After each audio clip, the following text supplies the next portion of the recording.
Did you know that there was an empire so wealthy that its kings were called the Lord of Gold? Welcome to my channel. And today, let's explore the Mali Empire. Mali was the land of gold, the Midas touch of empires. By the 14th century, Mali controlled nearly half of the world's known gold supply. Their wealth came from trans-Saharan caravans stretching over 4,000 miles across the Sahara Desert, connecting the North African coast with the gold mines of the south. These caravans transported gold to Europe, the Middle East, and Asia. In exchange, they brought back books, scholars, and luxury goods. The major trading cities were Timbuktu, Gao, and Jen. Mali also exported salt and ivory and imported books, scholars, and luxury goods. The empire was founded in 1230 by Sundiata Keita after he defeated the neighboring kingdom of Ghana. The name Mali is believed to be derived from the ancient kingdom of Mali, which was located in the region of the modern-day Kingdom of Mali.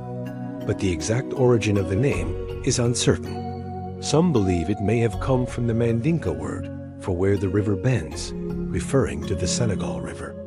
Others say it may have been derived from the word Mande, which means to praise.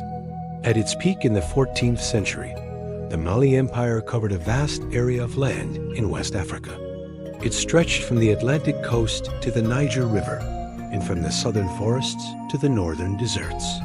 The empire was a melting pot of different cultures, ethnicities, and religions. The majority of people were Muslim, but there were also Christians and followers of traditional African religions.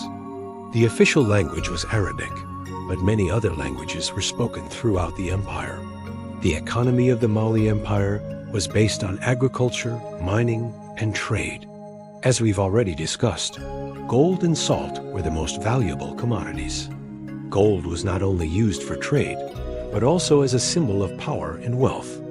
The gold reserves of Mali were so vast that the empire became known as the Land of Gold. The king was even given the title Lord of Gold.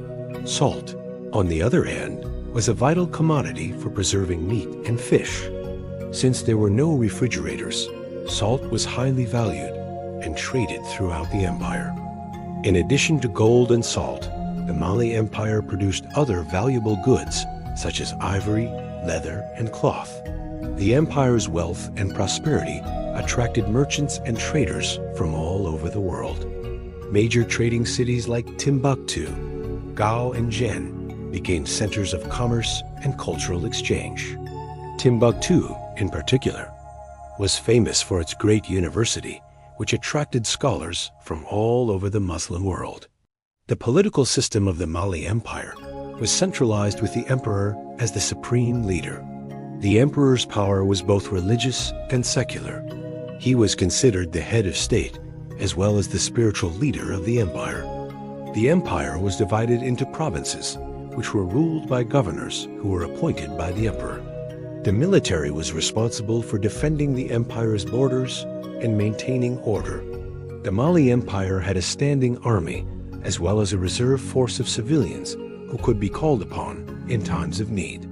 The empire's society was made up of several different classes. At the top of the social hierarchy were the king and his close relatives, followed by the elite class, which consisted of government officials, religious leaders, and merchants. Below them were the commoners, who were mostly farmers, traders, and artisans. At the bottom of the social hierarchy were the slaves who were captured in wars or were born into slavery. The culture of the Mali Empire was a blend of African and Islamic traditions. The empire was known for its great mosques, madrasas, and libraries. Art and architecture flourished during the reign of Mansa Musa. The empire's wealth allowed for the construction of magnificent buildings and monuments, such as the Gerber Mosque in Timbuktu. Music and poetry were also important forms of cultural expression. The kora, a type of harp, was a popular instrument, and many griots or storytellers were employed by the royal court to sing the praises of the empire and its rulers. The Mali Empire played a significant role in the history of West Africa. Its wealth and prosperity helped to develop trade networks that connected the region to the rest of the world.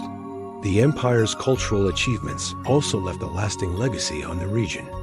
Sadly, the empire's wealth attracted invaders from neighboring states, and eventually, the Mali Empire was conquered by the Songhai Empire in 1591. But before that, it left an everlasting impression on the world with its gold. Subscribe if you want more videos about history.